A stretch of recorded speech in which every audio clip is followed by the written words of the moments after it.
बच्चों, आज हम काउंटिंग नंबर्स के बारे में पढ़ेंगे। हम इन्हें इंग्लिश, रोमन, हिंदी और संस्कृत में पढ़ेंगे। हम 0 से 10 तक की काउंटिंग सीखेंगे। तो हम शुरुआत करते हैं 0 से। 0 को हम इंग्लिश में ऐसे लिखते हैं। इसे रोमन और संस्कृत भाषा में नहीं लिखा जाता और हिंदी में हम 0 को 0 कहते हैं। अब 1 की बारी। 1 को हम इंग्लिश में 1 कहते हैं। इसे रोमन में हम ऐसे लिखते हैं, हिंदी में ऐसे और संस्कृत में हम इसे एकः कहते हैं। 2 को हम इंग्लिश में 2 कहते हैं।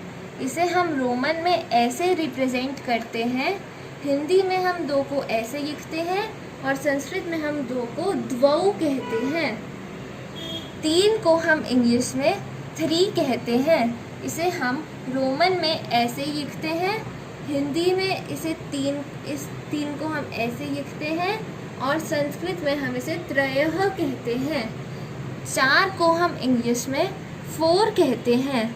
इसे रोमन भाषा में हम ऐसे रिप्रेजेंट करते हैं, हिंदी में हम 4 को ऐसे लिखते हैं और संस्कृत में हम 4 को चत्वारः कहते हैं।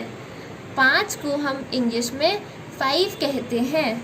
इसे हम रोमन में V की तरह रिप्रेजेंट करते हैं, हिंदी में हम इसे 5 कहते हैं और संस्कृत में हम इसे पंच कहते हैं।